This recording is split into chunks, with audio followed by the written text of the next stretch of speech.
Good afternoon सबैजनालाई जो अहिले हामीसँग कनेक्टेड हुनुहुन्छ फेसबुक लाइभको माध्यमबाट र जो कनेक्सन हुने प्रक्रियामा हुनुहुन्छ उहाँहरूलाई पनि गुड आफ्टरनुन।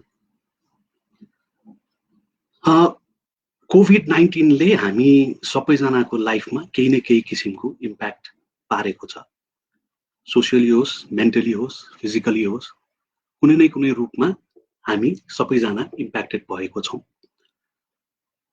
यो नयाँ कुरा त थिएन, यसको इन्डिकेसन्सहरू विभिन्न टाइम फ्रेममा देखिरहेका थिए, तर त्यो देखिएको इन्डिकेसन्सलाई सबैजनाले चाहिँ नजरअन्दाज गरिरहेको सिचुएसन थियो। हामी मात्र होइन कि वर्ल्डभरिको सबैजना।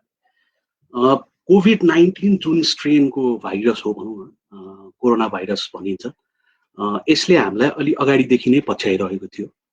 विभिन्न समयमा सार्स, मार्सको एपिडेमिक भएको थियो, तर त्यो त्यति ठुलो रूप लिन सकेन, किन भन्दा त्यसको कन्भर्जन रेट चाहिँ त्यति हाई थिएन। तर अहिले कोभिड-19 को चाहिँ एकदमै हाई भएको कारणले गर्दाखेरि धेरैजना मानिस चाहिँ यसबाट चाहिँ प्रभावित भएको छ। नम्बर्सहरू हेर्ने हो भने आजको दिनमा लगभग 1 मिलियन प्लस मान्छे डाइरेक्टली इम्प्याक्टेड भइसकेका छन् हेल्थ वाइज, र त्योभन्दा कैयौं गुणा बढी इकोनोमिकली भन्नु पर्दाखेरि अझ धेरै मान्छे इम्प्याक्टेड भएको छन्। आजको दिनमा यसको mortality rate in terms of total number of cases resolve, है, not in terms of total infection but total number of cases रिजल्भको आधारमा हेर्ने हो भने लगभग 19% को मोर्टालिटी रेट देखाइरहेको छ। तर WHO, CDCहरूले एस्टिमेट गरेका र भनौँ न विभिन्न इन्स्टिट्युसनहरूले गरेको रिसर्चहरूबाट के देखिएको छ भन्दाखेरि बिस्तारै मोर्टालिटी रेट चाहिँ जब नम्बर अफ टेस्टहरू बढ्दै जान्छ र धेरैजना मान्छेमा टेस्ट भइसकेपछि मोर्टालिटी रेट चाहिँ घट्दै जान्छ। र over a period of लङ्गर time frame यदि यो धेरै मान्छेजना सङ्क्रमित भए भने यसको मोर्टालिटी रेट समवेयर अराउन्ड 0.8 देखि 1.5% सम्म हुन सक्छ भन्ने अजम्सन्सहरू पनि आएको छन्। तर जे भए पनि हामी सबैजना इम्प्याक्ट भएका छौँ। Every one of us is impacted, directly health wise नभए पनि अरू विभिन्न माध्यमबाट त हामी सबैजना इम्प्याक्टेड भएको छौँ। आजको यो सेसनमा म हजुरहरूलाई हाम्रो हिमालयन क्यापिटल लिमिटेडले को रिसर्च टिमले गरेको रिसर्चको बेसिसमा चाहिँ के कस्ता इम्प्याक्टहरू हुन सक्छन् इकोनोमिकली नेपाललाई भन्ने कुरामा चाहिँ थोरै डिस्कसन्सहरू भनौँ न मेरो तर्फबाट त्यो रिसर्च पेपरले भनेका कुराहरू यहाँहरूको अगाडि प्रस्तुत गर्छु। यो सेसनको लागि केएफएको लागि विशेष धन्यवाद दिन चाहन्छु। घरमा बसेर के गरौँ भनिरहेको बेलामा एउटा फोकस भएर एउटा एक्टिभिटी गर्न पाउनु पनि अहिलेको लागि ठुलो कुरा भइसकेको छ हामी सबैको लागि। सो अब अगाडि बढौँ। धेरैले सोसियल मिडियामा भनिरहेका छन् कि कसैले ओहो अब एकदमै ठुलो इम्प्याक्ट आउँछ भन्छन्, नेपाललाई पनि धेरै ठुलो इम्प्याक्ट पर्न सक्छ यसबाट भन्ने असेसमेन्ट भइरहेको छ।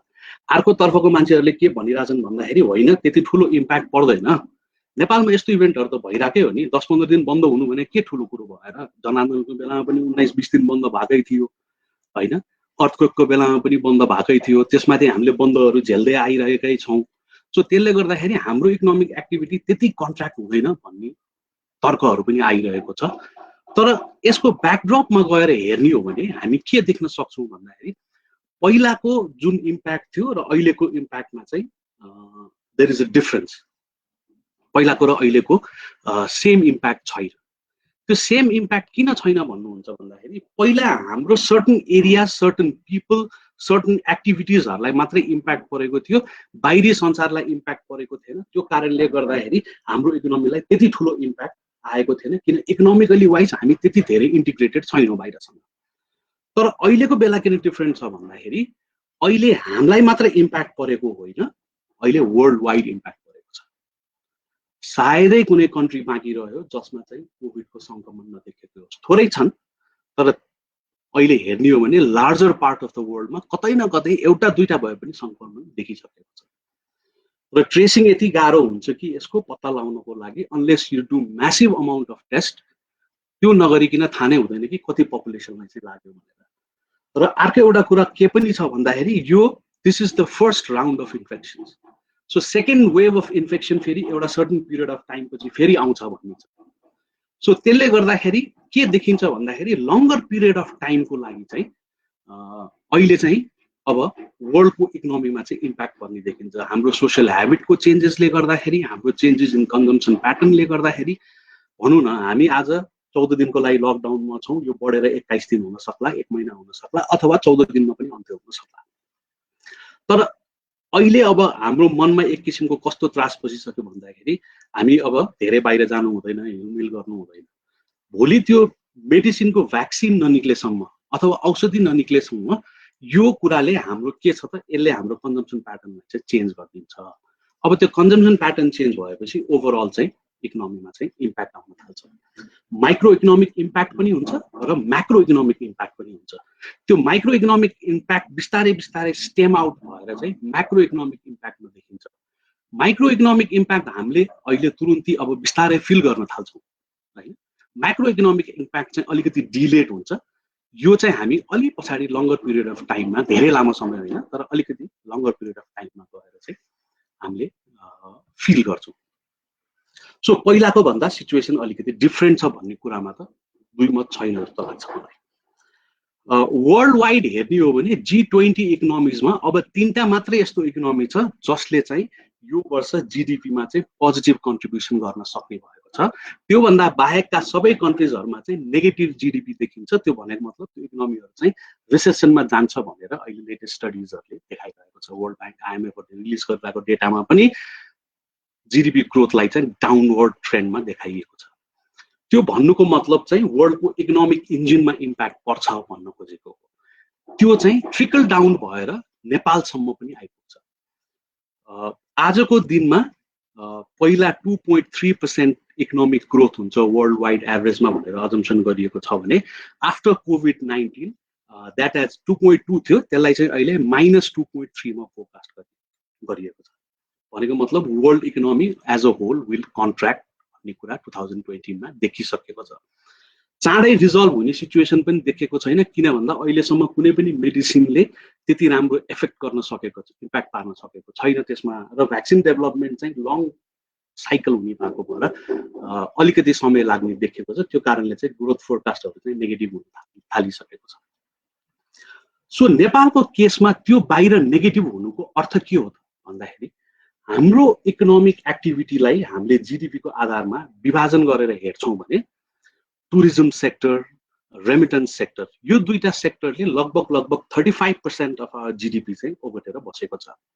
भनेको मतलब रेमिटेन्समा हुने एक्टिभिटिज, बाहिरबाट आउने पैसा जुन नेपालभित्र आउँछ, हाम्रो दाजुभाइ दिदीबहिनीहरू बाहिर काम गरेर जुन पैसा पठाउनुहुन्छ, त्यो पैसाले यहाँ हुने इकोनोमिक एक्टिभिटिज प्लस टुरिज्म सेक्टरले गर्ने economic activities by the way of tourist बाहिरबाट नेपाल आएर गर्ने इकोनोमिक एक्टिभिटिजहरू, यो दुईटा जोड्दाखेरि 35% चाहिँ देखिन्छ। सो अरू केही भएन भने पनि आजको दिनमा चाहिँ यो दुईटा एरिया, यो दुईटा सेक्टरलाई चाहिँ ग्यारेन्टिडली इम्प्याक्ट हुने भइसक्यो। टुरिज्मको जिडिपीमा कन्ट्रिब्युसन इज समवेयर अराउन्ड 7.89% तिर कन्ट्रिब्युसन छ टुरिज्म सेक्टरमा जिडिपीको।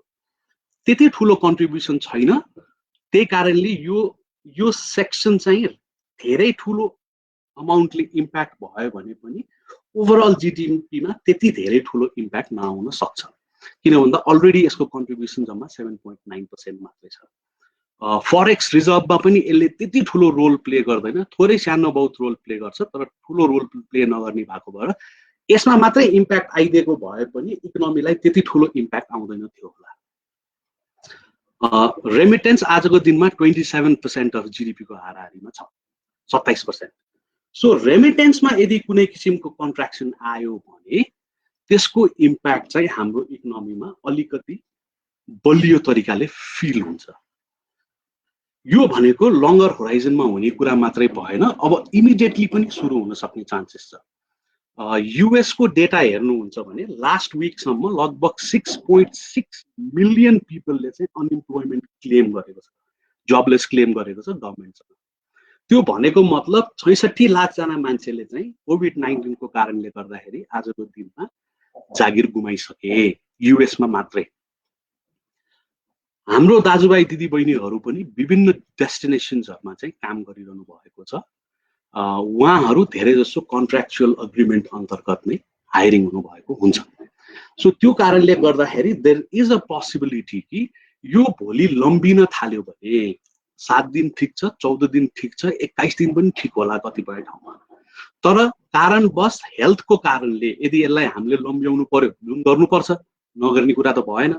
इकोनोमी भनेर हेल्थलाई नहेर्ने कुरा त हुँदैन। सो यदि त्यो गर्नु पर्यो भने बिस्तारै के हुन्छ त भन्दाखेरि त्यो कम्पनीहरूले आफ्नो इम्प्लोइहरूलाई चाहिँ आइदर अब 50% स्यालेरीमा राख्ला, मिनिमम काम लगाएर, कतिलाई अब टर्मिनेट गरिदेला कन्ट्र्याक्ट। के छ अब त्यो कन्ट्र्याक्टमा टर्म्स एन्ड क्लज होइन, त्यो बुझ्नुपर्ने हुनुपर्छ। त्यो कारणले गर्दाखेरि रेमिटेन्स घट्न सक्ने सम्भावना चाहिँ धेरै देखिन्छ।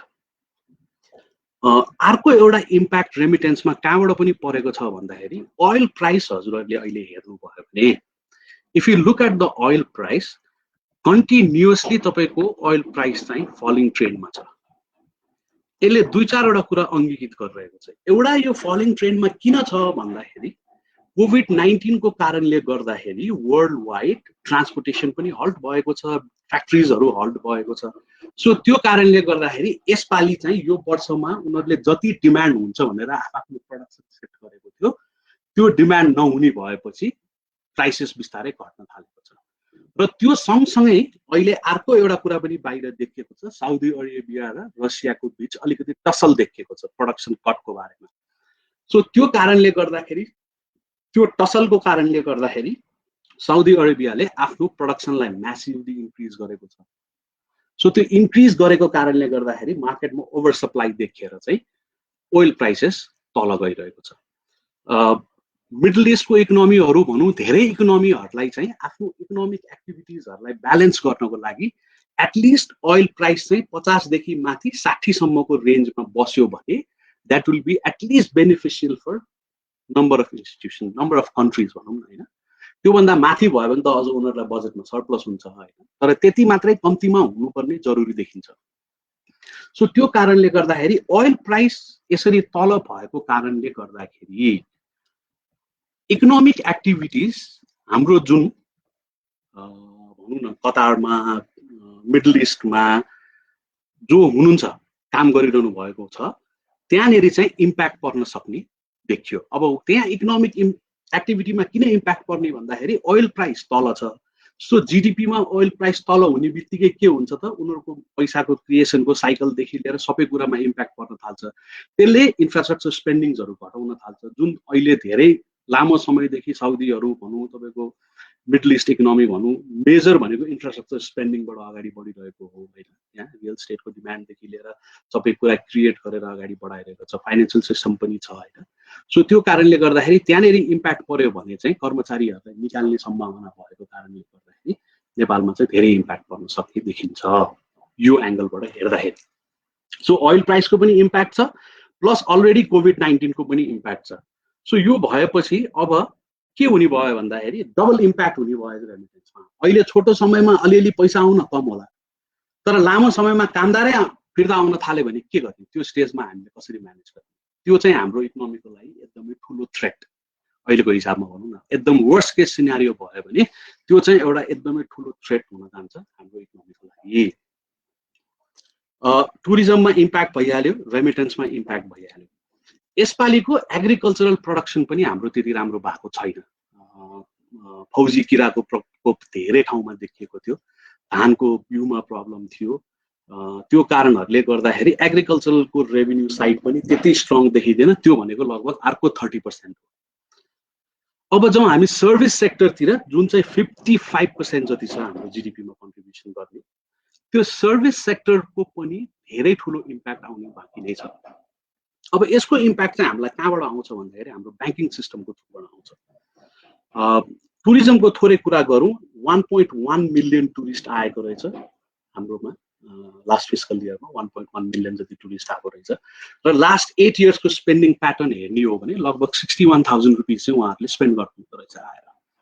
सो त्यो लिने हो भने उहाँहरूको टोटल स्पेन्डिङलाई हामीले हेरेर यसको इम्प्याक्ट के हुन सक्छ त डाउनफल भयो भने भनेर हेऱ्यौँ भने के देखिन्छ भन्दाखेरि यदि भनौँ न हाम्रो टुरिस्ट नम्बर्सहरू चाहिँ 40% ले मात्रै पनि डिक्लाइन भयो भने 40% ले टुरिस्ट नम्बर्सहरू डिक्लाइन भयो भने हाम्रो जिडिपीमा 4% 1 जिडिपी हो भने त्यसमा 4% को इम्प्याक्ट र फरेन एक्सचेन्ज रिजर्भमा लगभग 2-2.5% को इम्प्याक्ट पर्न सक्ने देखिन्छ। तर यो त्यति डरलाग्दो नम्बर छैन र यसको इम्प्याक्ट पनि रिलेटिभली कम नै छ हैन। तर यसको इम्प्याक्ट लामो समय भयो भने चाहिँ गाह्रो हुन थाल्छ। यदि छोटो समयको लागि यो टुरिज्म सेक्टरमा इम्प्याक्ट आयो after a certain period of time, let's say 3 months 4 months 5 months पछि इम्प्याक्ट आयो भने त्यो इम्प्याक्ट लामो समय गयो भने चाहिँ अनिखेरि टुरिज्म सेक्टरमा आएको इम्प्याक्टले पनि अरू धेरै ठाउँमा चाहिँ इम्प्याक्ट गर्न थाल्छ, किन भन्दा रिलेटेड बिजनेसहरू धेरै छन्। टुरिज्म सेक्टरमा भएको बिजनेसहरू भनौँ, हाम्रो तपाईहरुको ट्राभल एजेन्सीजहरू भनौँ, टिकेटिङहरू भनौँ हैन, रेस्टुरेन्ट्सहरू भनौँ, अब जुन ठाउँमा टुरिस्टहरू जानुहुन्छ त्यहाँ छेउछाउमा खुलेका पसलहरू भनौँ, त्यो पसलहरूले बिक्री गर्ने ह्यान्डिक्राफ्टका सामानहरू भनौँ, लुगाहरू भनौँ, सो यो ओभरअल इन्टरलिङ्क छ के।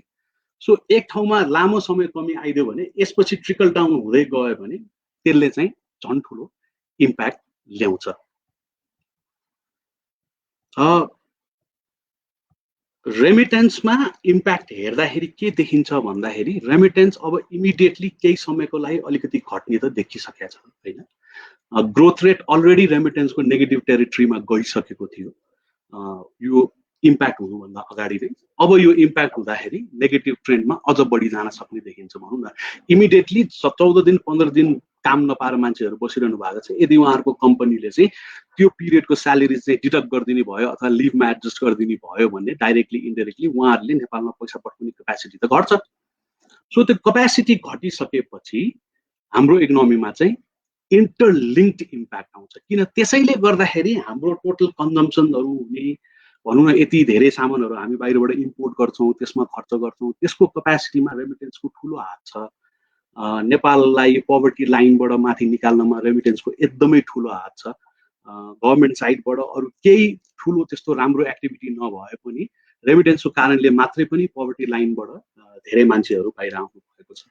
सो त्यसले गर्दाखेरि रेमिटेन्समा इम्प्याक्ट पर्ने देखिन्छ। अब रेमिटेन्समा इम्प्याक्ट पर्यो भने के हुन्छ त, हुने के हो त, वाट एक्ज्याक्टली ह्यापन्स भन्दाखेरि रेमिटेन्स जुन हाम्रो 27% अफ द जिडिपी छ, हाम्रो जिडिपी इज अराउन्ड 3.4 ट्रिलियन है, त्यतिको जिडिपी छ, 3.4 ट्रिलियन रुपिसको जिडिपी छ। सो त्यसको 20% जुन छ त्यो 20% मा चाहिँ 10-15% 20% 30% को डिक्लाइन आयो भने नेपालभित्र आउने पैसा कम भयो। अब त्यो पैसा के हुन्थ्यो त, नेपालभित्र छिरिसकेपछि मल्टिप्लाई हुन्थ्यो कि, हामी मनी मल्टिप्लायर भन्छौँ नि। त्यो रेमिटेन्सबाट बाहिरबाट पैसा नेपालमा आउँथ्यो, त्यो आएपछि कुनै मान्छेले त्यो खर्च गर्थ्यो, त्यो खर्च गरेको पैसा कुनै मान्छेको इन्कम हुन्थ्यो, त्यो इन्कम उसले ब्याङ्कमा लगेर राख्थ्यो, फेरि ब्याङ्कले त्यसबाट लोन दिन्थ्यो, त्यो एउटा साइकल चलिरहेको हुन्छ इकोनोमीमा। त्यो साइकललाई हामी के भन्छौँ त, डिपोजिट क्रिएसन साइकल भन्छौँ। सो इकोनोमीमा पैसा क्रिएट भइरह्यो भने त्यसले इकोनोमिक एक्टिभिटीलाई के गर्छ त, सस्टेन गरिरहन्छ। देशभित्र आउने पैसा भन्दा देश बाहिर जाने पैसा बढी भयो भने इकोनोमिक एक्टिभिटी चाहिँ के हुन सक्छ त, कन्स्ट्रेन्ट हुन सक्छ। सो बोरोइङ गर्नुपर्ने भयो नि त, कम भयो भने सबैको बोरोइङ क्यापेसिटी हुँदैन। सो त्यो कारणले गर्दाखेरि रेमिटेन्सबाट चाहिँ हामीलाई त्यस्तो किसिमको इम्प्याक्टहरू आउन सक्ने देखिन्छ। एउटा सानो एनालिसिस गरेर हेरेको थियौँ हामीले कि के हुन सक्छ त, सिचुएसन कस्तो हुन सक्छ त भनेर हेर्दाखेरि हामीले के देख्यौँ भन्दाखेरि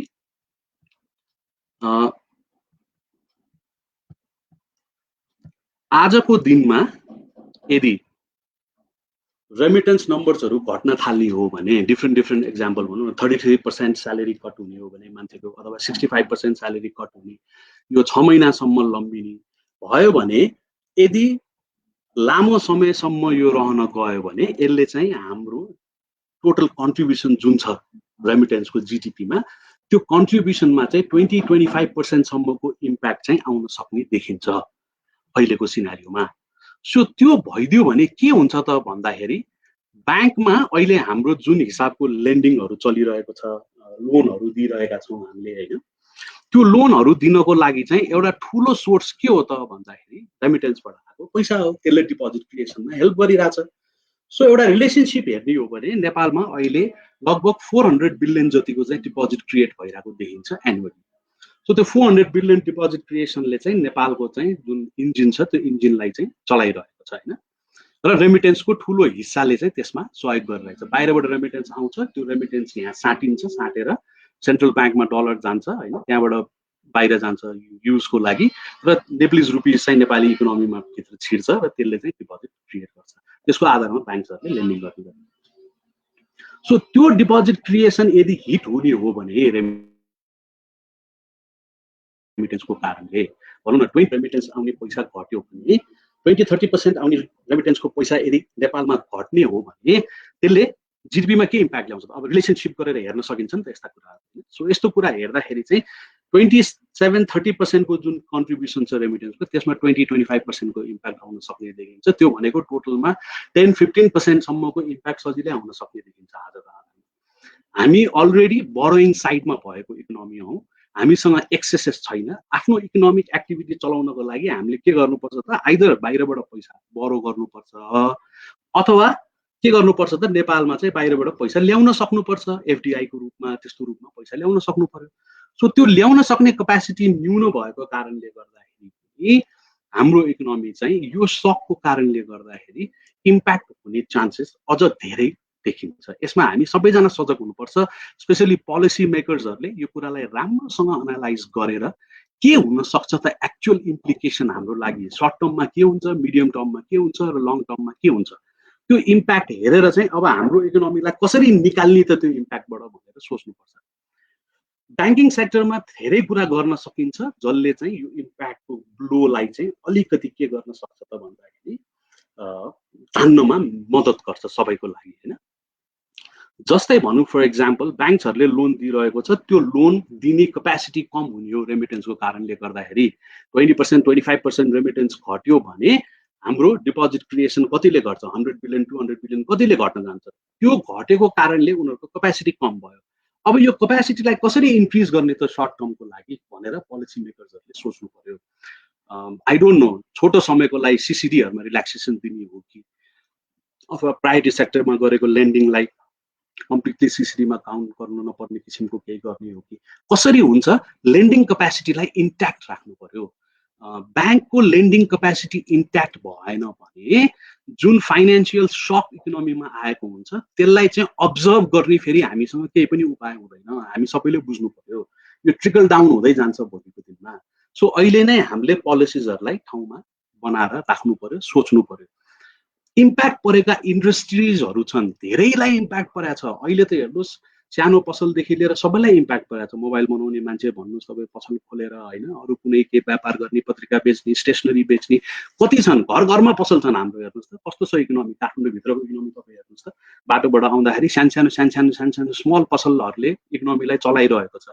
सो उहाँहरूलाई परेको इम्प्याक्टलाई कसरी मद्दत गर्ने हामीले त? उहाँहरूले लोन लिनु भएको छ भने त्यो लोनको अहिले ब्याज तिर्न गाह्रो हुन्छ भने सेन्ट्रल ब्याङ्कले यस्तो पोलिसी निकाल्नु पर्यो जसले गर्दाखेरि त्यो इन्ट्रेस्टलाई हामीले क्यापिटलाइज गर्न पाउँ सर्टन पिरियडको लागि।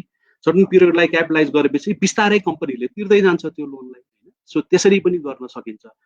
इन्डस्ट्रिजहरूलाई आइडेन्टिफाई गर्नु, इन्डस्ट्रिज आइडेन्टिफाई गर्दाखेरि कुन इन्डस्ट्रीलाई कति दिनुपर्छ भन्ने कुरा पनि डिटरमाइन गरौँ होइन, ओपन एन्डेड नगरिदिउँ। ओपन एन्डेड गरिदियो भने के हुन्छ भन्दाखेरि फेरि त्यसको बेनिफिट चाहिँ चाहिनेले भन्दा नचाहिनेले पनि लिन थाल्छन्, त्यसले फेरि हामीलाई अर्को इम्प्याक्ट गर्छ होइन। सो त्यसले गर्दाखेरि त्यसलाई पनि हामीले अलिकति ओपन अप गर्नुपर्ने देखिन्छ, त्यो रिल्याक्सेसन पनि अलिकति मिलाएर गर्नुपर्ने देखिन्छ। परेको खण्डमा लोन बाइब्याकसम्म हुनु पर्यो। जस्तै बाहिर हेर्नुहोस्, युएसको इकोनोमिजहरूमा हेर्नुहोस्, आजको दिनमा पर्यो भने फेडरल रिजर्भले इभन क्रेडिट कार्ड लोन धरि किन्न सक्ने क्यापेसिटी बनाएर राखेको छ। भोलि परि आयो भने उसले अहिले तुरुन्तै युज नगर्ला, तर भोलि परि आएको खण्डमा इकोनोमीमा साइकलै चलेन, डिपोजिट क्रिएसनै भएन, एक्टिभिटी नै बढेन, क्रेडिट नै बढेन, क्रेडिट बढेन भने त एक्टिभिटी बढेन। सो क्रेडिट नै बढेन भने भोलिको दिनमा त्यो लोन बाइब्याक गरेर भए पनि पैसा इकोनोमीमा इन्जेक्ट गरेर चाहिँ हामीले चलाउन सक्नुपर्छ। सर्टन सेक्टर्सलाई हामीले ब्रिज ग्याप फन्डिङ दिन सक्छौँ है, यो एकदमै राम्रो उपाय हो। रिफाइनेन्सको थ्रुबाट गरिरहेको छ अहिले पनि भनौँ न सेन्ट्रल ब्याङ्कले, तर त्यो एकदमै न्यून छ, कम भयो। 60 बिलियनको मात्र रिफाइनेन्सले कसरी पुग्छ यत्रो ठुलो इन्डस्ट्रीलाई? धेरैलाई इम्प्याक्ट परेको छ। हाम्रो म्यानुफ्याक्चरिङ सेक्टर अलरेडी डिक्लाइनिङ फेजमा छ। हेर्नुहोस्, तपाईँहरूले डेटा हेर्नुभयो भने सिमेन्ट र स्टिलको प्राइसेसहरू कन्टिन्युसली घटिरहेको छ है। हामीले एउटा रिसर्च पनि गरेको थियौँ, त्यो रिसर्चले पनि देखाएको थियो कि मार्केटमा चाहिँ सिमेन्ट र स्टिलको प्राइस घटिरहेको छ। त्यो घटेको कारणले सप्लाई बढी छ मार्केटमा, एक्टिभिटी कम भइरहेको छ र सबैजनाले के गरेको छ भन्दाखेरि आफ्नो प्रोडक्सन घटाउन थालेको छ फ्याक्ट्रिजहरूले because of low demand. So already यो स्टेटमा भएको इन्डस्ट्रिजहरू छ हाम्रोमा। कन्स्ट्रक्सन सेक्टर डिक्लाइनिङ स्टेजमा छ, हेर्नुहोस् होइन, एक्टिभिटीहरू हुन सकेको छैन, क्यापिटल एक्सपेन्डिचर छैन गभर्मेन्टको क्यापेसिटी खर्च गर्नको लागि। सो यो सबै कुराहरूको कारणले गर्दाखेरि यो पोलिसी यदि हामीले सोचेनौँ अहिले भने हामीलाई गाह्रो हुन्छ। सो अहिलेदेखि नै के गर्न सकिन्छ सोच्न थाल्नु पर्यो।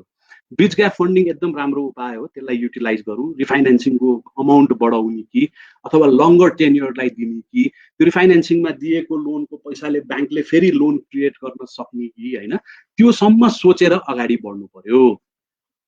एफएक्स रिजर्भमा हाम्रो इम्प्याक्ट आउनेवाला छ, किन भन्दाखेरि 27-28% जिडिपीमा रेमिटेन्सको कन्ट्रिब्युसन छ। त्यो बाहिरबाट आएको पैसाले हाम्रो इकोनोमी तानिरहेको छ। सो त्यो केसमा एफएक्स रिजर्भमा पनि इम्प्याक्ट आउन सक्छ। अब एफएक्स रिजर्भलाई नघट्नको लागि के गर्न सकिन्छ भनौँ न, इम्पोर्ट रेस्ट्रिक्सन्सहरू लाउनु पर्यो, विलासी सामानहरू किन्नुमा रोक लाउनु पर्यो अलिकति होइन। त्यो सबैले बुझ्नुपर्ने कुरा छ। हामीले इकोनोमीलाई हेर्नु पर्यो सबभन्दा पहिला। देश रह्यो भने त हामी रहिन्छ होइन, देशै रहेन भने त हामी पनि रहँदैनौँ। सो देशलाई त हामीले सक्दो सहयोग गर्नु पर्यो। सो यस्तो बेलामा कसरी हुन्छ, अब आफ्नो एफएक्स रिजर्भलाई पनि धेरै डिप्लिट हुन नदिने गरेर चाहिँ हामीले पोलिसिजहरू बनाउनु पर्यो। अलिअलि सुरु पनि भइसकेको छ इम्पोर्ट रेस्ट्रिक्सन्सहरू, तर त्यसलाई अलिकति व्यवहारिक बनाउनु पर्यो। भनौँ न 50 लाख भन्सारमा आएको गाडीको मूल्य हो कि बजारमा बिक्ने गाडीको मूल्य हो होइन। 50 लाखमा धेरै 50 लाखसम्मको गाडी त धेरैले किन्न सक्छन् अहिले होइन। सो त्यसमा पनि के गर्न सकिन्छ एकचोटि हेर्नुपर्छ। त्यो गर्दाखेरि फेरि त्यो इन्डस्ट्रीलाई पनि इम्प्याक्ट हुनु भएन है। यदि त्यो इन्डस्ट्रीमा इम्प्याक्ट जान्छ भनौँ न, गाडी बेच्ने मान्छे, रिटेलर्स, होलसेलरहरूलाई इम्प्याक्ट हुन्छ भने अब सेन्ट्रल ब्याङ्कले प्रपर ब्रिज ग्याप फन्डिङ मेकानिजमबाट उहाँहरूलाई पनि राहत दिनु पर्यो। किनभने उहाँहरूले गाडीहरू मगाएर राख्नु भएको छ, अब अहिले मान्छेले किन्न सक्दैनन्, धेरै पर्चेज हुँदैन भने त्यो सेक्टरलाई पनि त डुब्न दिनु भएन। उसको पनि त कन्ट्रिब्युसन छ जिडिपीमा। फेरि त्यो डुब्यो भने त्यो सेक्टरमा काम गर्ने मान्छेहरूको डुब्छ, त्यसपछि त्यसको कन्जम्सन डुब्छ, अल्टिमेटली त माइक्रो इकोनोमिक इम्प्याक्ट हुन्छ। सो त्यो पनि विचार गर्नु पर्यो। यो सबै विचार गरेर हामीले अगाडि बढ्यौँ भने चाहिँ हाम्रो इकोनोमीमा आउने इम्प्याक्टलाई सस्टेन गर्न सक्छौँ। अब इम्पोर्ट रेस्ट्रिक्सन भनेको अलिकति डबल एज्ड सर्ड पनि भन्छौँ कि हामी इकोनोमिक्समा होइन। किन भन्दाखेरि इम्पोर्ट रेस्ट्रिक्सन घटायो भने कन्ट्रीको लागि ब्यालेन्स अफ पेमेन्टमा पोजिटिभ इम्प्याक्ट आउँछ। तर इम्पोर्ट रेस्ट्रिक्सन घटाउने बित्तिकै हाम्रो जस्तो इकोनोमी जुन छ जहाँ चाहिँ majorly dependent on custom duty and taxes because of economic activity होइन। सो त्यो घट्ने बित्तिकै गभर्मेन्टको फेरि क्यापेसिटी घट्न जान्छ। अलरेडी हामी लगभग 30% अफ जिडिपीको बोरोइङ लेभलमा छौँ हेर्नुहोस् होइन। योभन्दा माथि कति जान सकिन्छ, कसले हामीलाई पैसा दिन्छ। सो त्यो कारणले गर्दाखेरि यसमा फेरि अलिकति विचार पनि गर्नुपर्छ। धेरै ठुलो इम्प्याक्ट पनि नआओस्, तर जुन चाहिएको छ त्यति मात्रै मेन्टेन गरेर र त्यो जुन सेक्टर इम्प्याक्टेड हुन्छ उसलाई पनि सर्टन एङ्गलबाट एड्रेस गरेर चाहिँ अगाडि बढ्नुपर्ने हुन्छ। मैले अहिले पनि भने हाम्रो क्यापेसिटी एकदमै लो छ है इन टर्म्स अफ धेरै गर्न सक्ने। अब गभर्मेन्टले सब्सिडी दिन सक्ने पनि धेरै ठाउँ छैन होइन। हामीले युएसमा हेऱ्यौँ 2.2 ट्रिलियन डलर्सको चाहिँ उहाँहरूले इकोनोमिक प्याकेज ल्याउनु भयो। मान्छेको घर घरमा चेकै पठाइदिनु भयो, $1000-1500 ल खर्च गर भनेर मान्छेहरूलाई होइन। त्यो गर्न सक्ने क्यापेसिटी हामीसँग छैन कि। हाम्रो इकोनोमी भनेको चाहिँ बोरोइङ बेस्ड इकोनोमी हो। भनेको मतलब हामी डेफिसिटमा रन हुन्छौँ र त्यो डेफिसिटलाई मिट गर्नको लागि चाहिँ हामी डिफ्रेन्ट ठाउँबाट पैसा उठाउँछौँ। एउटा हामी इन्टरनल बोरोइङ गर्छौँ, देशभित्रबाटै पैसा उठाउँछौँ। अर्को हामी एक्सटर्नल बोरोइङ गर्छौँ, बाहिरबाट उठाउँछौँ। अब हाम्रो एक्सटर्नल बोरोइङ क्यापेसिटी एकदमै लो छ। किन भन्दाखेरि हाम्रो देश इकोनोमिकली त्यति ओपन भइसकेको छैन, ट्रान्जेक्सन धेरै छैन, रिस्क बढी छ नेपालको इकोनोमीमा। त्यसले गर्दाखेरि बोरोइङ क्यापेसिटी छैन गभर्मेन्टको। सो त्यो बोरोइङ क्यापेसिटी नभएको खण्डमा हाम्रो इकोनोमीमा यदि कुनै राम्रो सब्सिडीहरू दिनु पर्यो भने हामीले के गर्नुपर्ने हुन्छ भन्दाखेरि वर्ल्ड ब्याङ्क आइएमएफहरूसँग पैसा लिनुपर्ने हुन्छ। र यो सिचुएसनमा उहाँहरूले फन्डिङ लाइन पनि क्रिएट गर्नु भएको छ। त्यो फन्डिङ लाइनहरूलाई इमिडिएटली युटिलाइज गरिहाल्नु पर्यो होइन, अगाडि एक्ट गर्नु पर्यो सो द्याट ढिलो नहोस् भोलिको दिनमा। सो त्यो फन्डिङ लाइन्सहरू लिनु पर्यो। त्योभन्दा बाहेक अब बाइल्याटरली हामी कोसँग लिन सक्छौँ अहिलेको बेलामा, हामीलाई कसले लोन दिन सक्छन् कि अथवा ग्रान्ट दिन सक्छन् कि, अथवा यो बेलालाई युटिलाइज गरेर हामीले कुनै राम्रो हाइड्रो पावर प्रोजेक्टहरू, ठुल्ठुलो प्रोजेक्टहरूको लागि फरेन डाइरेक्ट इन्भेस्टमेन्ट ल्याउन सक्छौँ कि होइन। त्यसले पनि अलिअलि इकोनोमिक एक्टिभिटीमा हेल्प गरिरहेको हुन्छ। सो त्यो कुराहरुमा पनि हामीले ध्यान दिनु पर्यो, नत्र भए गभर्नमेन्टको क्यापेसिटी अलरेडी लो छ। सो लो क्यापेसिटी भएको कारणले गर्दाखेरि इकोनोमीलाई अपलिफ्ट गर्नको लागि पोलिसी लेभल चेन्जेस बाहेक धेरै ठुलो गर्न सक्ने ठाउँ पनि छैन। गभर्नमेन्टले इमिडिएटली गर्नुपर्ने भनेको तपाईको क्यापिटल एक्सपेन्डिचरलाई एकदमै अगाडि बढाउनु पर्यो। अब त झन् नेसेसरी भयो कि, किन भन्दाखेरि प्राइभेट सेक्टरको क्रेडिट कन्ट्र्याक्सन देखिन्छ हैन, नबढ्ने छाँटकाँट देखिन्छ। लेटेस्ट डेटा हेऱ्यो भने पनि 13-14% क्रेडिट गएको मात्र देखिन्छ, जबकि मन्ट्री पोलिसीहरूदेखि लिएर विभिन्न उसमा हामीले चाहिँ 20% सम्म पुर्याउने भनेर भनेको थियौँ। सो अलरेडी कन्ट्र्याक्सन फेजमा देखिन्छ, घटिसकेको छ। सो अझ यसले घट्ने देखिन्छ प्राइभेट सेक्टरको क्रेडिट। सो त्यसले इकोनोमिक एक्टिभिटीमा जुन इम्प्याक्ट गर्छ त्यसलाई चाहिँ मेन्टेन गर्नको लागि मात्रै भए पनि गभर्नमेन्टले क्यापिटल एक्सपेन्डिचर बढाउनु पर्यो, इन्फ्रास्ट्रक्चर स्पेन्डिङ तुरुन्तै बढाउन थाल्नु पर्यो। जहाँ जहाँ जे गर्न सकिन्छ, जे रिक्वायरमेन्ट छ आफ्नो स्रोतले धानेसम्म यो एक्टिभिटीहरूलाई चाहिँ अगाडि बढाउनु पर्यो, न कि यसलाई रोकेर राखेर हुँदैन। यसलाई अगाडि बढाउनु पर्छ, यसले इकोनोमीमा केही भए पनि हेल्प गर्छ। अब क्यापेसिटी लो छ इकोनोमिक प्याकेज ल्याउनको लागि, सो हामीले पोलिसी लेभलबाट चाहिँ यसलाई एड्रेस गर्नुपर्ने हुन्छ। फाइनेन्शियल सिस्टम इम्प्याक्ट हुनु भएन। फाइनेन्शियल सिस्टम इम्प्याक्ट भयो भने फेरि यसले एकदमै अलि डिफ्रेन्ट किसिमको एङ्गल दिन थाल्छ र त्यो चाहिँ हामीसँग छैन क्यापेसिटी म्याच गर्नको लागि है। हामी फाइनेन्सियली त्यसमा त्यो इम्प्याक्ट आयो भने त्यसलाई धान्न सक्ने हामीसँग क्यापेसिटी छैन। सो त्यो कारणले त्यो आउनुभन्दा अगाडि नै पोलिसी लेभल चेन्जेसबाट गर्नुपर्ने जरुरी देखिन्छ। एनपिएल म्यानेज गर्नु पर्यो ब्याङ्क्सहरूको, यसले गर्दाखेरि नन पर्फर्मिङ लोन्सहरू बढ्न सक्ने देखिन्छ। यदि नन पर्फर्मिङ लोन्सहरू धेरै बढ्ने इन्डिकेसन आयो यो लम्बिएर भने त्यो सेक्टरहरू जहाँबाट आउन सक्छ त्यसलाई चाहिँ सेन्ट्रल ब्याङ्कले एड्रेस गर्नुपर्छ पोलिसी लेभलबाट, कसरी त्यसलाई चाहिँ म्यानेज गर्ने भनेर। इन्ट्रेस्ट क्यापिटलाइजेसन मैले अघि पनि भनेँ is a very good tool अहिलेको बेलामा, त्यसलाई युज गर्न दिनुपर्छ। That has to be justified, उसलाई साँच्ची नै इम्प्याक्ट परेको देखिनुपर्छ। भुइँचालोको बेलामा पनि गरेकै थियो होइन, त्यसमा त इन्ट्रेस्ट सब्सिडीसम्म दिएको थियो जुन इन्डस्ट्रीलाई इम्प्याक्ट परेको थियो। भुइँचालोको बेलामा, नाकाबन्दीको बेलामा होइन सब्सिडीहरू दिएको थियो इन्ट्रेस्टमा। त्यतातिर पनि हेरौँ के गर्न सकिन्छ। फन्ड क्रिएट गर्नु पर्यो गभर्नमेन्टले होइन, सबै प्राइभेट सेक्टरदेखि लिएर सबैजनाले जे सकिन्छ त्यो फन्डमा कन्ट्रिब्युट गर्नु पर्यो, त्यो फन्डलाई राइट वेमा युटिलाइज गर्नु पर्यो। नेपालको अलरेडी हेल्थ स्पेन्डिङ त्यति धेरै छैन र अहिले बजेट पनि त्यति छुट्याइएको थिएन होला, यसलाई ओभरसी गर्न सक्ने कुरै भएन। सो अरू एक्टिभिटीहरू पैसा तानेर चाहिँ अहिले हेल्थ एक्टिभिटीमा खर्च गर्नुपर्ने बेला भएको छ। सो त्यो कारणले गर्दाखेरि त्यो फन्ड क्रिएट गर्न सक्यो भने हेल्थ इनिसिएटिभ्सहरूमा जे गर्नुपर्ने छ गभर्नमेन्टले त्यो गर्न सक्छ। सो त्यतातिर पनि ध्यान दिउँ। हामी सबैले के सहयोग गर्न सक्छ हेरौँ होइन, सहयोग गरौँ। सहयोग भनेको पैसै सहयोग गर्नुपर्छ भन्ने छैन। आफ्नै टोलमा भएको कसैलाई खाना खुवायो भने पनि सहयोग नै हो होइन। कसैको घरमा ग्यास सिद्धिया छ, आफूसँग ग्यासको स्टक छ भने एउटा लर दिनु पनि सहयोग नै हो होइन। सो त्यसरी भए पनि हामी सहयोग गरौँ, पैसाको हिसाबले सकिन्छ पैसाको हिसाबले सहयोग गरौँ, फन्ड क्रिएट गरौँ सबैजना मिलेर, र त्यो फन्डले चाहिँ राइट ठाउँमा, इकोनोमीको राइट ठाउँमा जहाँनिर चाहिँ इम्प्याक्ट परेको छ त्यो इम्प्याक्टलाई चाहिँ हामी सल्भ गर्नको लागि चाहिँ त्यसले मद्दत गर्छ। सो आई होप यो सेसन इन्ट्रेस्टिङ भयो होला। I try to communicate as much as I could. योसँग रिलेटेड हाम्रो रिसर्च पेपर छ, मैले अलिअलि स्लाइड्सहरू देखाइरहेको थिएँ हजुरहरूलाई बिचमा, मैले धेरै चाहिँ देखाउन सकिनँ। त्यो जुन छ त्यसमा चाहिँ हामी यसको रिपोर्ट चाहिँ चाँडै नै पब्लिस गर्छौँ हाम्रो हिमालयन क्यापिटलको वेबसाइटमा, र त्यो हिमालयन क्यापिटलको वेबसाइटमा गएर हजुरले यो रिपोर्ट्सहरू हेर्न सक्नुहुन्छ। यसले नलेज दिन्छ, एउटा गाइडेन्स दिन्छ हामी कसरी अगाडि बढ्न सक्छौँ। यसमा भएको डेटा एक्ज्याक्टली यही हुन्छ भन्ने होइन, दिस इज एन अजम्सन। तर यस्तै अजम्सन्सहरूलाई हामीले एनालाइज गऱ्यौँ भने चाहिँ हामीले इम्प्याक्टहरू चाहिँ थाहा पाउँछौँ र त्यो इम्प्याक्टहरूलाई चाहिँ हामीले राम्रोसँग चाहिँ अब्जर्भ गर्न सक्छौँ जस्तो लाग्छ। I'd like to thank you all for participating. हेरौँ यस्ता सेसन अरू दिनमा पनि गर्न सक्यौँ भने अवश्य पनि गर्छौँ होला। हेर्दै जाउँ, सुरक्षित रहौँ हामी सबैजना प्लिज है। हात धुने बानी हुन त हाम्रो धेरै अगाडिदेखिको हो होइन, त्यसलाई हामीले बिचमा छोड्यौँ होला चम्चाले भात खान थालेर, नत्र धेरै हात धुने बानी त हो हाम्रो, त्यसलाई अझ कन्टिन्यू गरौँ होइन। सकेसम्म अहिलेको बेलामा त्यो चम्चाले नै खाउँ होइन, अथवा हातले खानु छ भने साबुन पानीले राम्रोसँग धोएर मात्रै खाउँ। टाइममा आफू बसेको रुम, आफू बसेको ठाउँ पनि सफा गरौँ। घरमा पनि अलिकति बुढाबुढी मान्छे हुनुहुन्छ भने अलिकति सोसल डिस्टेन्सिङ मेन्टेन गरौँ। Physical distancing exactly, not social distancing. Maintain गरौँ, 1 मिटरको डिस्टेन्स मेन्टेन गरेर गफ गरौँ होइन। यसले हामी सबैलाई सुरक्षित पार्नमा मद्दत पुर्याउँछ। लेट्स बी सेफ होइन, सबैजना फिजिकल डिस्टेन्सिङ मेन्टेन गरेर सबैलाई अनुरोध छ, हात टाइममा प्लिज धुनु होला, सफा सुग्घर गरेर बस्नु होला।